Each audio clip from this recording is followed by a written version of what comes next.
All right. Hello, everyone.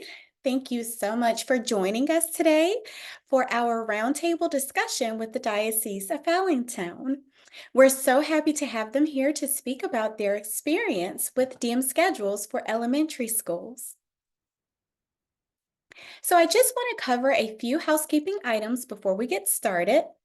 So feel free to use the chat to introduce yourself. You can include your name, your school district, your state, and your role.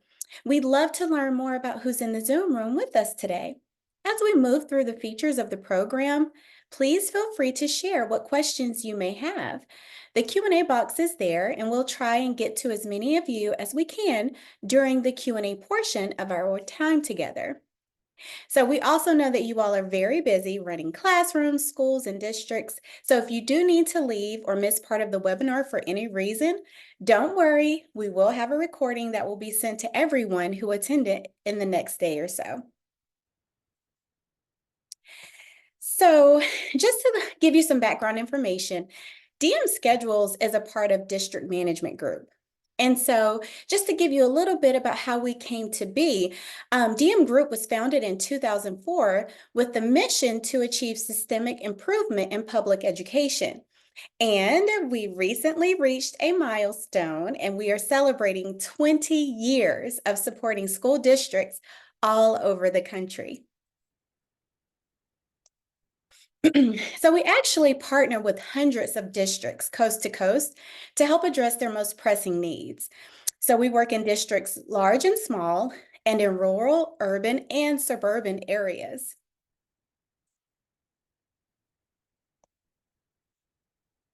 And so our current offerings combine management techniques and education best practices, and they're organized into these 4 areas. So we have DM learning, DM consulting, DMSchedules, and breakthrough results. And so I'd like to take a moment to officially introduce myself and my colleague. I'm Charity Uzebulu, and I'm the Client Development Specialist for DMGroup. And so I'll go ahead and hand it over to my colleague so she can introduce herself. Hi, everybody. How are you? My name is Alice, and I'm a director here at the District Management Group. It's so wonderful to be here with you all today. I'm just going to take a minute and share my screen so we can continue on with the time that we have together today. Charity and I work on our DMSchedules teams. We both were teachers, led schools and worked with districts, and we happen to do a lot of scheduling as well. And so it's very near and dear to our heart. We're excited to have this conversation with our district partners and share more about their experience. Now, here today with us, we have the Diocese of Allentown, Emily, she's the Deputy Superintendent of Schools there, and also Marybeth Okula, a principal within one of the schools within the Diocese of Allentown. I'll let them introduce themselves in just a few minutes, but really wanted to anchor our conversation in some common scheduling challenges before we jump in. So today's session is really going to be about how, one district, one school, and many schools within that district are really leveraging technology to strategically schedule for elementary schools to increase student achievement, to help them realize their priorities. Now, for those of us in the room right now, if you're here, you probably schedule, you do the schedule, you're interested in scheduling. I'd like you to just take a minute and reflect on your current scheduling practices in your building.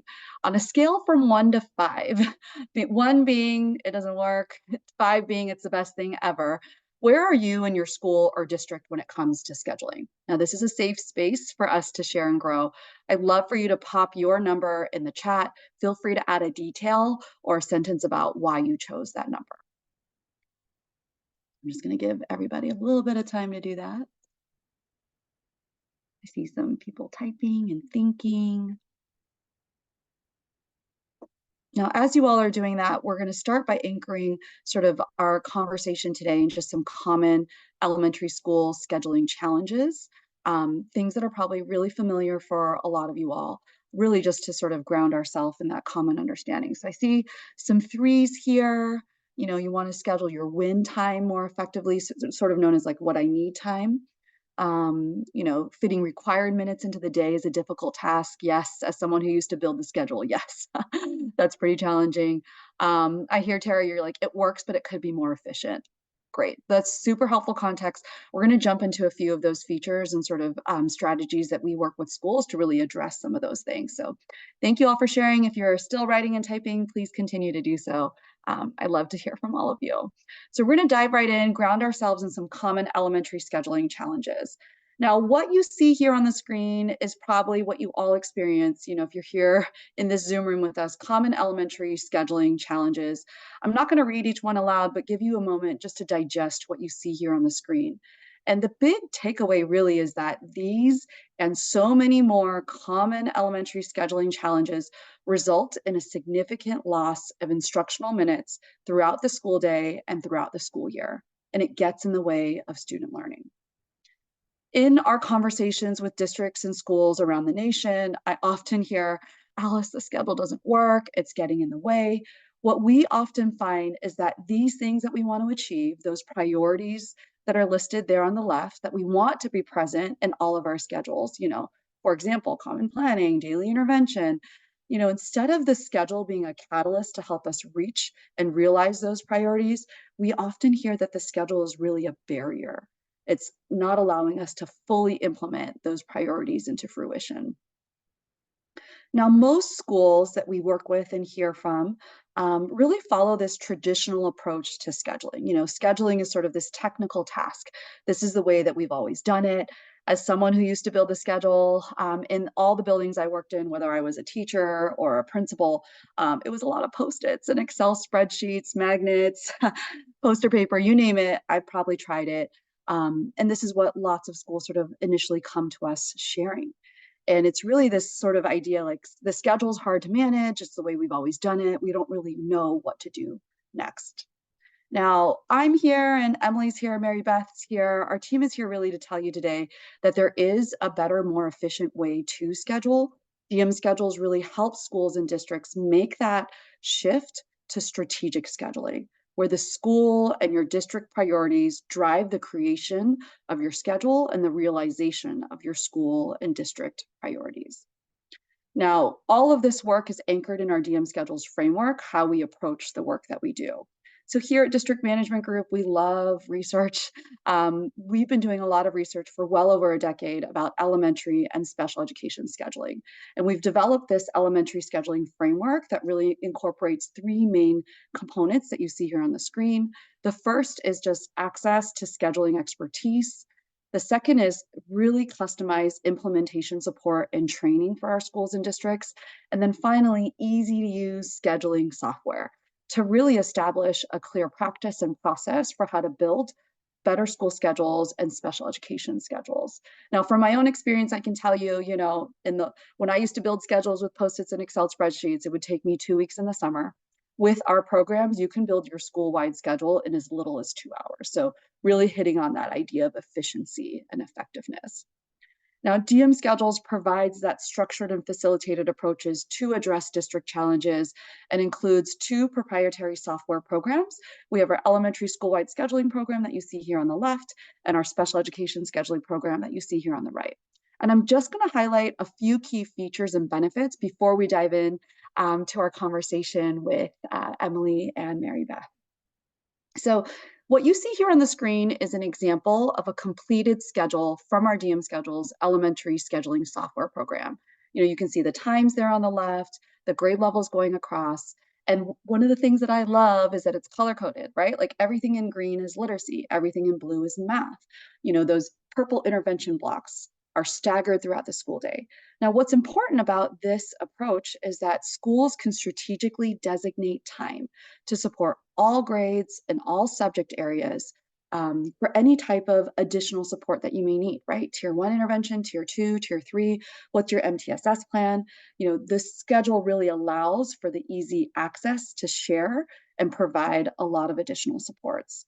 That best practice of staggered intervention blocks, this just really ensures that classroom teachers have clarity around when push in and pull out supports can happen, when common planning can happen, all of those strategies and best practices that we know that schools are trying to implement. Now, this feature really highlights what we call period allocation. Schools and districts can set specific blocks of instructional and non-instructional time throughout the school day. We have a few examples here on the left. You see the grades going across, and at the intersection is a number of minutes for each grade for each block of time. And so this is a strategic way for you to ensure that the curriculum that you're using is implemented in the way that you envision, and that there's that balanced approach to instruction that you can implement in your schools. Now, one of my favorite features is this sort of easy to create specials rotation. With one click of a button, you can click generate button, generate rotation, and the system will automatically generate your specials rotation for each grade level.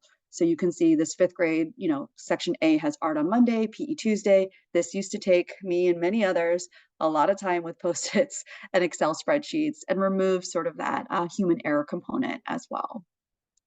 Now, finally, districts who have multiple schools using the software can easily access school schedules within the district. One click and you're in. You can really set district guidelines and expectations for certain subjects as well. So the main takeaway here is that there is an easier, better, more efficient way to schedule for elementary school-wide schedules, and DMSchedules can really help schools and districts make that shift to strategic scheduling, all in an effort to help you realize your priorities. So we're going to dive into the heart of our time together today and learn more about our district partners and their results from using DMSchedules.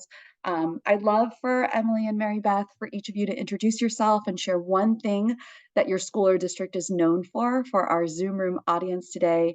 If Emily's in the Zoom room, you can go ahead and unmute yourself and kick us off.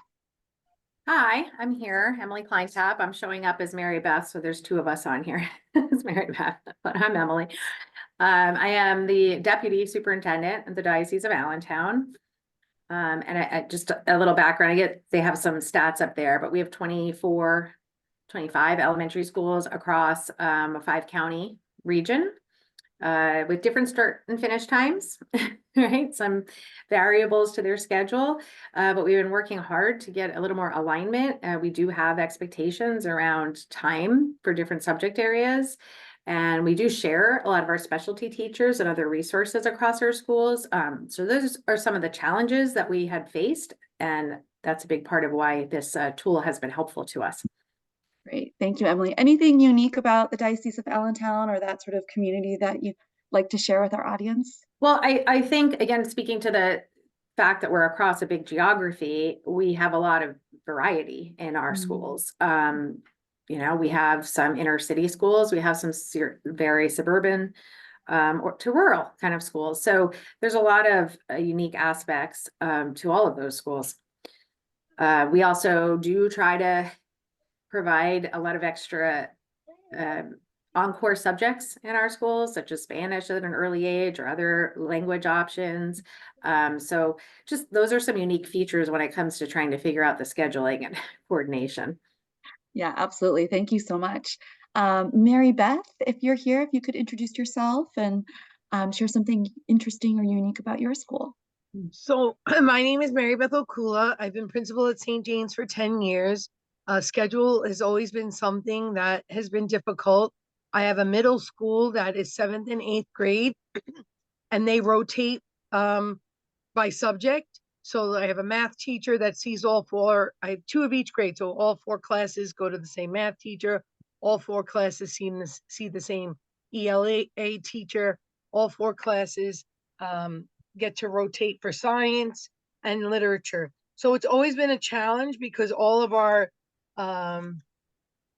encores needed to be around that schedule because of the minutes of our 7th and 8th grade.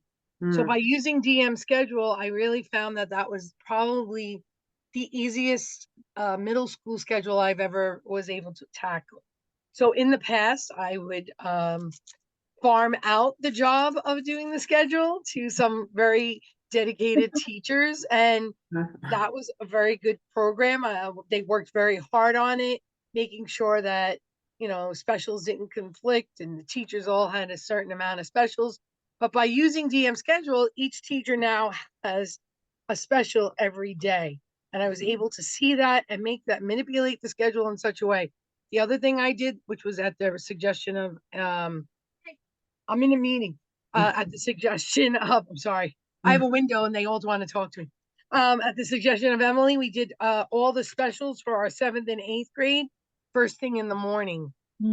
So that really helped out 7th and 8th grade immensely.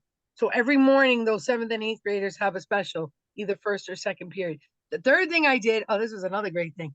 I made actual periods. So we started 7:50 and that goes to, and we made them 40 minutes. And then if you needed more time, we kind of adjusted from there. But honestly, it really was a great schedule. We did use the sticky notes to kind of see it visually, but putting it into the system was very helpful. That's great. Thank you both. Much. No, that's great. This is exactly what we're sort of trying to share with our audience. And you all sort of touched upon this already, just initially that problem related to elementary school scheduling that prompted you to reach out to our team. If you could dive into sort of the challenges that you all were experiencing in a little bit more detail and share the context for that, I think that would be really helpful as well. Well, and this is kind of building on what Marybeth pointed out, but we have such a variety across our schools. So our elementary schools are K-8, but we have some that might be single classes, K-8, homeroom wise, some are double to triple.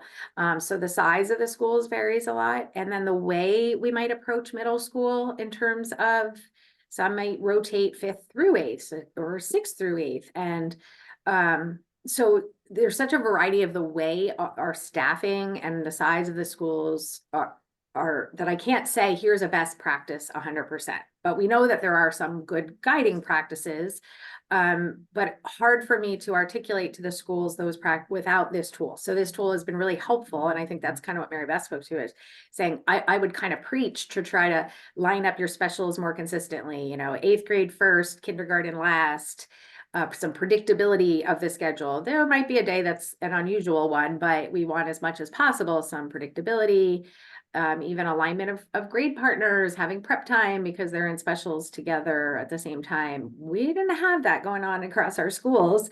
And I couldn't problem solve that for everyone. Although I like to work on schedules, as Alice said, I've always kind of been a little bit of a scheduling nerd. So I would often say, I'll come out and help you. But I really couldn't manage every, as you mentioned, Alice, it takes you weeks in the summer. So I couldn't really go out and problem solve for all of the elementary schools out there. But this tool gave me a way to say, there is a team that can help you. And here are some best guiding practices. And here's a way to make it happen. So I'll pass it to Marybeth on that. One of the things that Emily had even suggested was common reading times. So she had said to me, if you had everyone doing, especially my K1 and 2, so that's 6 classrooms, about 100 students. So suppose, we didn't do it yet this year, but I'm thinking down the line, one of the really big advantages would be if everyone is doing reading first thing in the morning in K1 and 2, and then you have different levels, perhaps you could shift kids around. Right. But that's a delicate balance. But having everyone doing reading at the same time, everyone should be, is doing the phonics, the Heggerty. We incorporated some UFly in there, but it's all between 7:50 and probably 9:10, about 9:30. And then everyone seems to have snack at 9:30. And then the next thing is math. I mean, so like my first floor is pretty much all on the same page. And while it varied before, I feel like that was better. And then I guess, again, when we got to the 7th and 8th grade, I wish I could show you how beautiful everybody fits on the schedule and making it so that, I think the kids like that predictability as well. So it was easy to see versus when we used to do it on paper and it was just a lot of erasing. And so one of my teachers is on, and she was one of Diane Pacioli, although it's not a P, but I don't know what letter she put there. But anyway, Diane is on, and she used to help me over the summer do that. And it was always very, challenging, right, Diane? And then Miss Mello, my 7th grade teacher. So I had a kindergarten and a 7th grade teacher who needed different things. And it was like a lot of balancing. So this really made us, and then I still called them in to help. but we Sure. did it in such a way that it made more sense to everybody. So I think Now you have the big picture from K to 8. correct. And I think Emily and I, when she showed me how to do it with sticky notes, I thought she was insane, but no, it really worked. I have my sticky notes I could show you. Yeah. Well, and we also have smaller schools, you might say more of a micro school, where on the other end of the K to 3-ish might benefit from someone really integrating those schedules so that one of the teachers might become more of a lead in math instruction and one might be more of the ELA lead, and another way that you're moving kids, but that can be a very complicated schedule as well. So this tool is still really helpful for multiple approaches. One more thing I wanted to add, I saw Diane put the comment in and she's right. So what I did meet with Alice early after I started to get up and running. So like there's a little tweaking going on, you know, you think it looks great. And then the first week is like, oh wait, I gotta adjust this, adjust that, you know. So we made a few adjustments. And right now the special teachers that actually are encore teachers that actually travel, they're having a little difficulty because we did everything to the minute, but then they need more travel time. So we'll probably tweak it a little over the summer. But one of the things is we have a pull-out program with our remedial teacher, and Alice showed me an awesome program where you could do, I guess they call it special ed program, Alice? Yep, it's our add-on program. It's for scheduling for special education or anyone who needs individualized services, intervention, reading intervention, math intervention. So I guess that would be my tier 2, Emily. That's right. My tier 2 of scheduling. Like I did tier 1, I feel really good about it. But Yep. next year, like, can we do, like let's kick it up a notch. That's right. One of the other things I used the scheduling system for was like half days to try and create when we had a noon dismissal or 11 o'clock dismissal, thinking that it would always be on the same day, but it's never the same day. So I'm making like one almost for every day. But that was very helpful to kind of like shrink the minutes and then try and get that so that we at least get that same time frame for the students and the teachers. Yeah, absolutely. One thing that I'm hearing as a common thread, both at the school level and the district level, is the power of the program to just create alignment around best practices and how we can leverage our staff to support students in really strategic ways. So, Marybeth, when you mentioned being able to have sort of common reading time and being able to pull kids like across homerooms or across grade levels for extra support, that's really something that, the program allows you to do because you can see that bird's eye view of the schedule. So I think that that's a common pattern that I'm hearing from both of you. That's right. Alignment is key, but so the thought of moving children from say second grade to kindergarten, doesn't always, it looks great on paper, but it doesn't always interpret well with families. So we haven't done that. I don't want a second grade parent thinking, oh God, my kid's with the kindergartners. But if I had a kindergartner that was above reading level and she went up to first grade, that would interpret really well. So there is some challenges with it, but it's good to see that we have that opportunity if we needed it to do that. That's great. Emily, are there any other sort of big impacts of bringing the program to the diocese that you could share with our audience? I know we have some district leaders here as well. Just sort of like that district-wide implementation of having the ease of access to schedules. Well, certainly from me being able to go and review and look at the schedules, it's much more user-friendly than the old forms and systems that we used. But another important point that I kind of alluded to but didn't dive into is the shared staff, which we haven't fully taken advantage of yet, but we do have spots where schools are sharing an art teacher, sharing a Spanish teacher, and we also look at there might be other opportunities to share where we're not. So the fact that we can actually connect the staff by name, the teachers by name, and dig into their schedules a little more closely and see where people might have availability for some other support. We haven't fully launched that, but I think that would be a huge advantage for us. And so we're looking forward to getting into that aspect more. Yeah, especially being able to see which staff are on which campuses or where there's opportunities where one staff member in one place might be able to support another school. Yeah, we've said even areas like Spanish, I'm going to are particularly tough teachers sometimes to find. So we tend to call the school that's next door, but if we are looking across our schedules, maybe somebody has a window where they could help Zoom. You know, it's not necessarily the ideal, but we're in a different world where we've learned we can do some Zoom instruction and we can do some things remotely. So we have to be more creative. So I think that the fact that we can look at our whole system and find some opportunities could be really beneficial. That's great. And then Marybeth, the biggest one of the biggest impacts that you've sort of been able to benefit from having the program as a principal in your building, what's something you would share with our audience here? It's a simple program to sign in at all times. In fact, I leave it up most days on my computer. So I can just kind of click Monday, Tuesday, Wednesday, Thursday, Friday, and go to that class and see what they're doing or where they are. And if I need a student, especially in 7th and 8th grade, well, where is this group? Where is that group? That has been, you know, sort of perfect for me. That's really an example of your schedule as like a living document, truly a vehicle to help you realize those goals and ensure that the quality of instruction is meeting your expectations of the implementation of the curriculum that you're using. I love that it's up in your office every day. That's amazing. Yeah, it's right on the computer screen. So all I have to do is click that window and I go, okay, where are these people? What should they be doing? And it also gives me an opportunity to make sure the teachers are following the schedule. Just saying. Diane, don't tell them I said that. That's great. Emily, can you share more about sort of the district-wide approach to implementation? I know we have a few district leaders here on the call. You know, they might have one school using it or thinking about all their schools using it. Like, what was the approach that you took to sort of bring this to all almost 25 elementary schools in your diocese? Yeah, well, as with most things, you start with your early onboarders, right? So we knew this would be a benefit and a tool that some would dig into more right off the bat, and that did happen.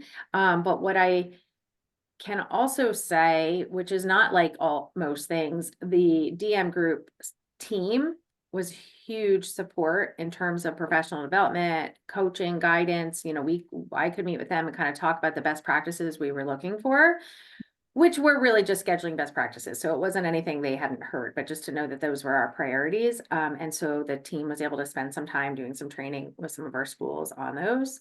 And you know, again, everyone was at a different place. So I had some schools that I'd already really done a lot of work on scheduling. So they just had to pop it in there because they'd kind of done that pre-work, and others are still trying to tweak it a little bit. So, and I guess that's where Marybeth has particularly been a champion.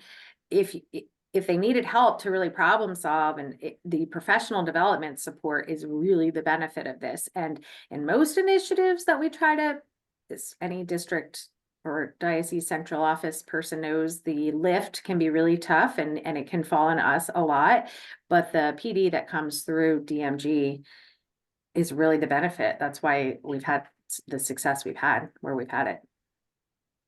That's phenomenal. And I think that's really the key feature that you hit on, like sort of back to our framework, right? We have scheduling experts that can customize the PD and support with implementation. And then the software is really easy to use. In fact, we do have Richard, he's our VP of product development and leads the implementation team. He's here with us today as well and does a lot of that customized implementation support and professional development support to really ensure that, you know, the district or the school's priorities are being realized in the implementation of building the schedule as well. Marybeth, how about from the principal view as like, you know, a principal and a leader within the diocese, what was implementation like for you? And how did it help set you up for success with creating your school schedule? I think one of the most positive feedbacks was that the teachers were so every year we would just make the special schedule, and then the teachers were responsible for fitting in all the minutes for the week around the special schedule. And before I was a principal, I was a teacher in the diocese, so I remember those days where you tried to squeeze how am I going to get all this reading in, or how am I going to get ELA in, and I got to put math here and here. So that has always been a challenge. So because I did DM schedules, I just handed them beautiful color copies of their schedules complete. So that got me a lot of points in August. I'm Especially not saying color. I need something now to get me points in March. I don't know what I got some pies today. I don't know how many points I got for that. But I'm just saying, like, now, like, you know, that was a big thing. Like, I had the schedule, like, once I put in the specials, then I could, and it was more blocked time. So, like, ELA is probably our most minutes and reading together. So they might be a little chopped up, but not as much as it was in the past. You know what I mean? So that was a great, I think that for me, that set us up for success. Diane, would you agree? Say yes or no. Thumbs up. Thumbs up. Diane, remember, Diane helped me with all those schedules before. So I think for her, it was a big relief that she didn't have to stay night and day doing it for me and erasing. She goes, I think I got it. No, I have to do it again. So that was a big relief, I think, for Diane. One thing to say though, to all everybody that's on here, as a teacher doing this, you know, we run different committees and things like that in our school. So when we're trying to make plans where we have to do things with other classrooms, we also can get Marybeth's book and we can look what everybody else has. So it makes it a lot easier. It's all in one place. And we can see what everyone is doing when we need to pull out from different classrooms for different activities. Great point. That's True. Thank you, Diane. I'm glad we won you some points. Happy Pie Day. Yeah. You won some points today as well. Like Diane goes, I got invited to this thing. I go, oh, you must go. I'm on the round table. And I think that really highlights sort of the bookends of our approach, right? Like there's the impact at the district level, there's the impact at the school level. And when done in conjunction, what you're really able to help teachers, principals, central office leaders do is focus on the things that only you can do, right? So instead of solving the Rubik's Cube of like, when do these schedule pieces fit together? I've got one side in color, let me try the other side. I did something and then it messed up the original side. You can create the schedule strategically, easily share it out. And now your teachers can get back that time to now think, okay, during this reading block, what is, you know, the standard that I'm teaching or the approach for how I'm going to group these kids together? So I think that's really helpful to share sort of both ends of that perspective. Absolutely. One more thing I wanted to add really quick, Emily, I'm sorry I cut you off. So if you need a meeting with a teacher, that's another thing. So, I know. We started data meetings. So I was trying really hard to schedule them. Unfortunately, my IVU person's only here on Wednesdays, but if I wanted to, once I get up and running, I think I could schedule a data meeting with both grade partners together and I'll be able to see when I could do that. So that's another advantage of having a central view. Yeah, Essentially, right? Like Emily. absolutely. That's we've been doing a lot of work around that, finding time and building data meetings and kind of building the MTSS model. And I always say it all starts with schedules. So the fact that we're going in the right direction and getting aligned schedules, now we're ready to tackle that next piece. And I don't know how you do it without an aligned schedule, right? So I see that Lindsay asked a question about teachers editing the schedule. Because I was the master scheduler, I was doing all the editing, but if I gave them a hard copy and they came back to me, I'm able to go back in and tweak it to make it work for them. Yeah. And we also have schools where, so you can customize how you want your team to engage with the software program. You know, the license is good for any number of adults on your campus. And you can set, you know, certain adults to have view only rights, certain adults to have editing rights. And we see any sort of combination of how schools approach it just according to their teams and their cultures for how they operate. But that's a really great question. Thank you. What sort of the final question I have for the both of you before I open it up to more cute questions from our audience is, you know, what are some learnings and takeaways from engaging in this process? And what's next for DMSchedules in your school or in your diocese? Well, my big takeaway is I wish I had it sooner. But also, I guess, as I said, you're going to have those folks that are more excited about it sooner. We had some that it was sort of plug and play. And we know that it will be continuing to kind of tweak. But I think the fact that I guess our next step is also principals being able to look at each other's schedules and share that. We've been doing a lot of work with our elementary principals together on instructional leadership, and I believe it all starts with schedules, and we all need to sometimes look at what some other folks are doing to just kind of get some ideas and share ideas. So I think that's important. And now that we have schools that have master schedules, we can come together and share ideas. As Marybeth said, on our end previously, we just kind of got each teacher's schedule, and that's really hard to look at a global best practice. So that's a game changer. And I guess that's where we're probably going next. And continuing to build on the idea of different instructional practices, right? Data meetings or having some consistent times and schedules for what I need, or, a win period or something of that nature, so that kids can move to where they get to what they need, whether that's more enrichment or remediation and everything sort of in between. So I also think it's a way for teachers then to work a lot smarter and not have to meet all, 25 kids' needs in front of them all day. So partnerships would be the next step, or partnerships. That's And really I would say from an administrative level at a school, I think the biggest takeaway I would say is establishing those periods of the day and making your classes fit into a specific period time frame, because that is very important. I have a master, I wish I could show you the master schedule. Like, everyone is teaching religion first thing in the morning across the board, right? And then the next thing is the reading goes across the board. And then then I have math, like a little sporadic, and then the win times. So I can just look at a master schedule on a Friday and kind of see what's going on globally. But I think if you're going to start with this program, I think you need to establish what time you're going to start classes and what time do they end, and how many minutes within each period. And then look at your minutes, because the diocese sets forth times that we're supposed to teach each subject.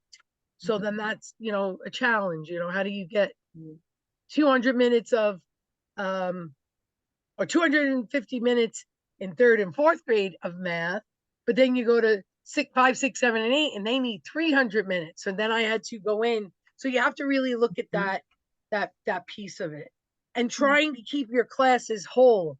So I know when I was the scheduler of my own classroom, it was like, all right, I can do 10 minutes of math, then we can go to lunch, and then I'll do 25 minutes, and then, that's crazy. So I think that, to me, being, like, that really alleviated a lot of stress. And again, like I said, the teachers took it, they just really embraced it. So that was thankful for me. Yeah, absolutely. great. Marybeth, if it's okay with you, I have your schedule up on my Sure, screen. I'm sure. happy to share my screen, and people can then visualize sort of what you're Yes. talking about. Yep. I just wanted to make sure it was okay with you. Absolutely. She's All right, proud. I think I have the right one up. Is that correct? Yep, that's the Okay. one.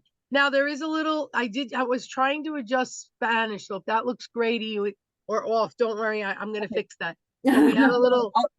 Maybe Yeah. I'll just provide a quick overview so people know what they're looking Sure, at, go and then for you it. can jump into the details. So it Yep, looks like sure. these are the times of the day here on the left. Marybeth's got a different schedule on Monday, Tuesday, Wednesday, etc. So you can customize that for your building. And then you've got sort of this junior high schedule over here, where there's like 2 Can sections. you click on junior high for everybody? Absolutely. Here's your junior high schedule. This is the best part of the program. So if you see here, the first column, that's Miss Mello. She's with her homeroom, and then they go to gym, and then she gets her class goes to Mrs. DeLolo. Then her class is going to Mrs. Darno. Then her class goes to Mr. Dicker. So this is really the student's view. Okay. But think about that, how those students are having succinct times that they know exactly where they're going. Then they all go to lunch. Then they come back and they go to Miss Mello again for English, this is 7th grade, and they go to Mrs. DeLolo for math. So what happened here, if you could see it, literature and science kind of are opposite. So the 8th grade teachers have the 7th graders at the same time, and the 7th grade teachers have their kids, you know what I mean? So I don't know, I love that part of it.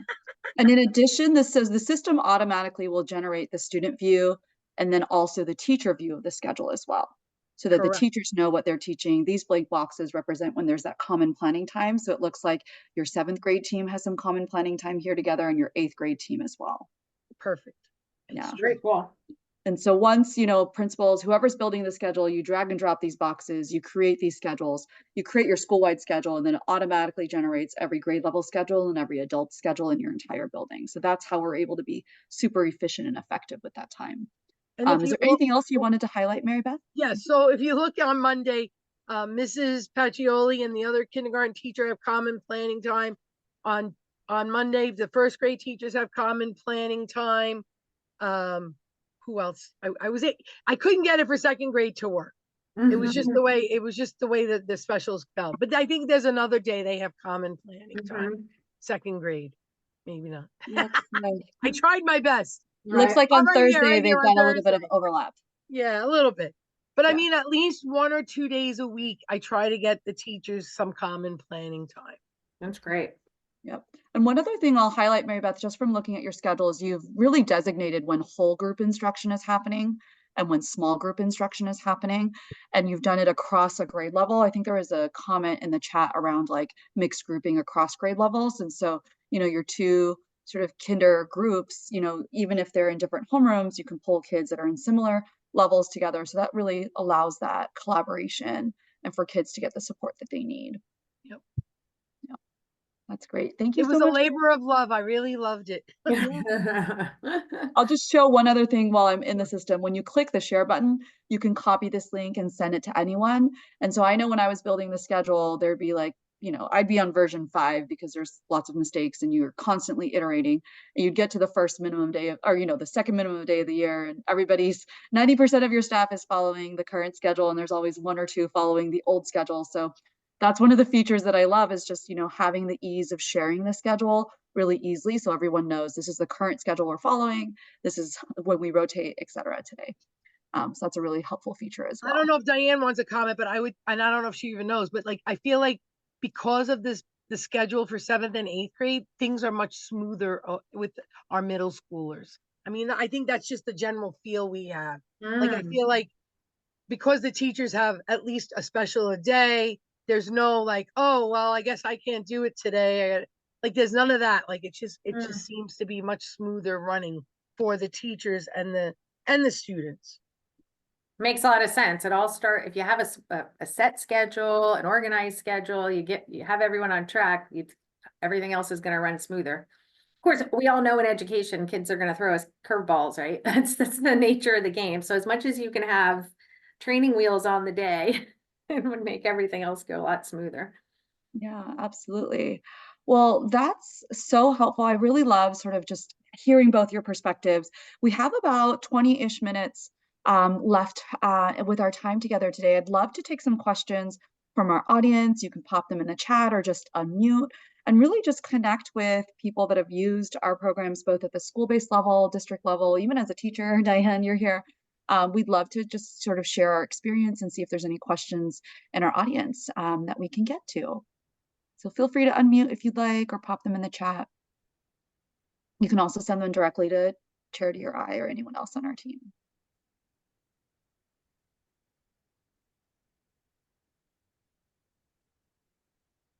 A little bit of wait time here.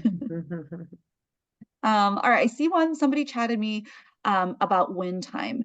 Can Marybeth or Emily, do either of you have sort of insights around how to schedule that, how to structure that? How does DMSchedules help you be able to do that at your school or your district?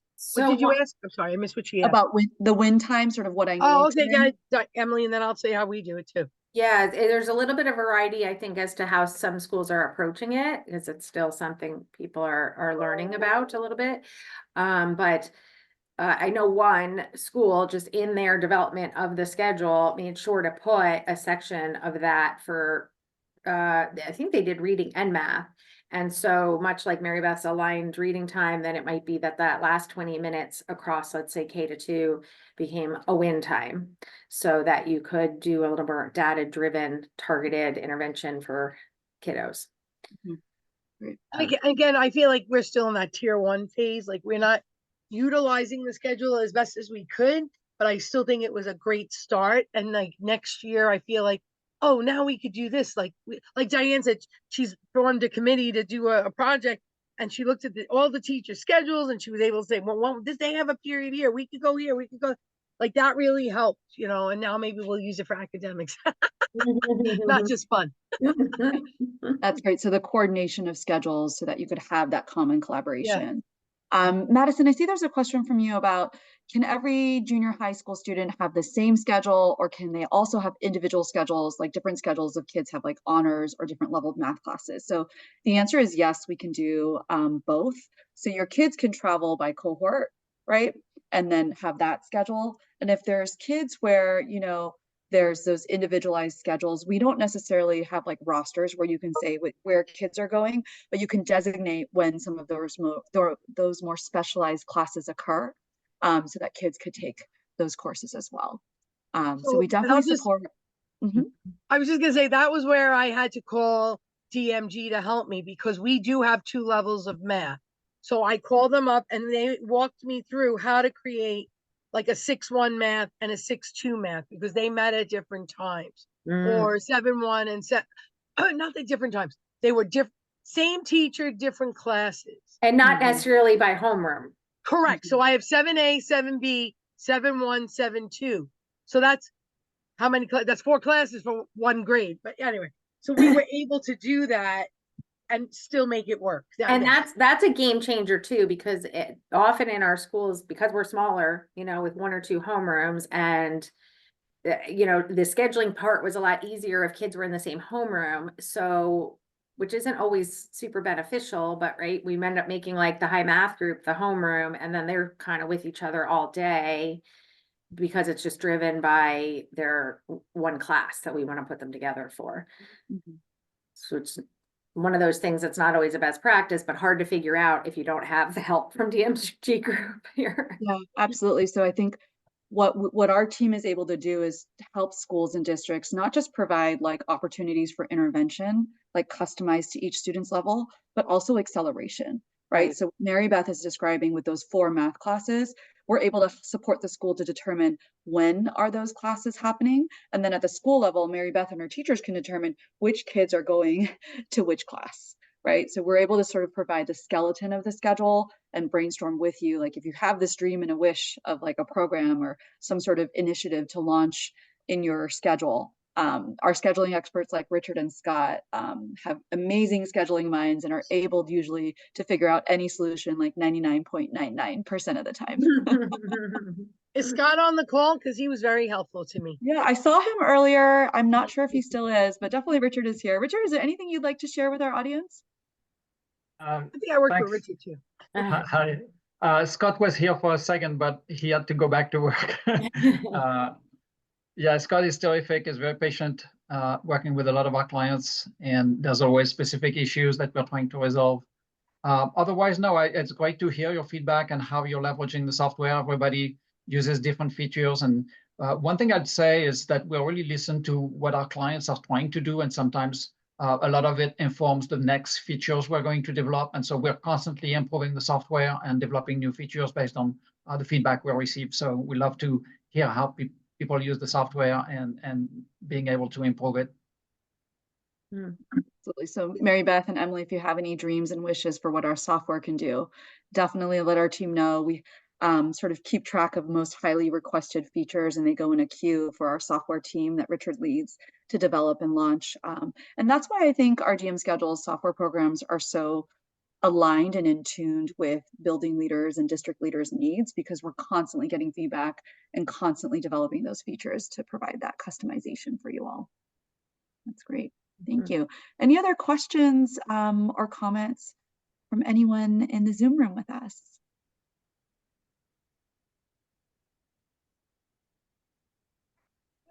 I did see a question about departmentalization come through. So we have many schools and districts that departmentalize like in the upper grades, sort of like a math, science, team teaching, ELA, social studies, similar to the schedule that Marybeth showed. But the question was sort of asking, like, is it always math, science, or always ELA, social studies? And the answer is no. You can really customize those departmentalization options and structures to sort of the unique aspects of your school as well. And they're, you know, our team, Richard and Scott, you know, our scheduling experts are there to sort of teach you how to do that in the program as well. So that's great.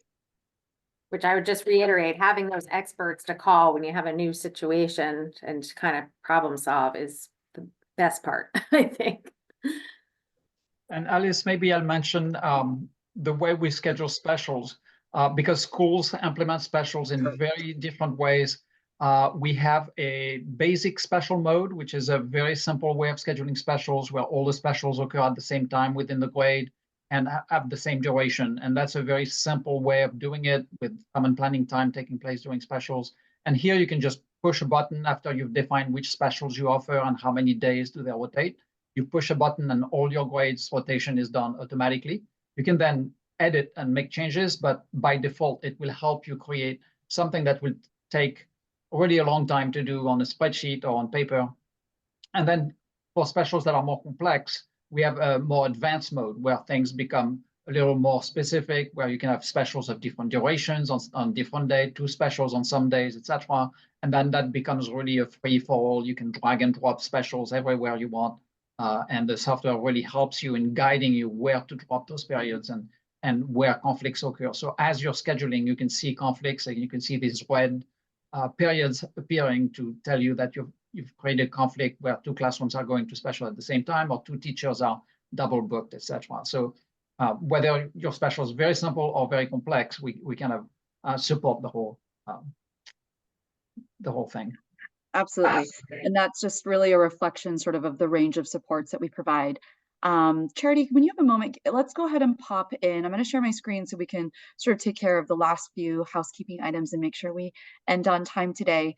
If you'd like to join for like a live demo to see either of the software programs in more detail and action, you can use the QR code up here on your phone and schedule some time with us. Charity will also pop the link here in the chat. If you'd like to connect directly with me, here's my QR code that you can use to schedule some time, and Charity can also pop in the link to my calendar. And then really, we just wanted to take this opportunity to thank Emily from the Diocese of Allentown and Marybeth from St. Jane, for your time and your energy and sharing your experience with everyone here in the room. We really love working with our schools and our partners, and appreciate sort of the partnership, and look forward to connecting with all of you, and just thank you all so much for your time. If there's any other lingering questions, our team will stay on the line, but definitely wanted to give you all some time to prepare for your next meeting and get to where you need to get to. Thank you all so much. Thank you, Alice. Thank you, Emily. Thank you, Marybeth. Thank you. It was great. Thank you.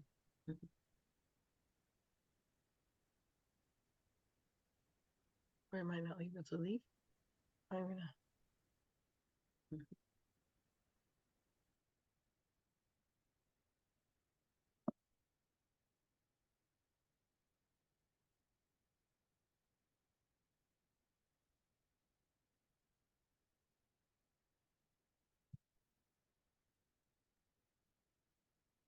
All right, if there aren't any other questions, thank you all so much for joining us. Bye.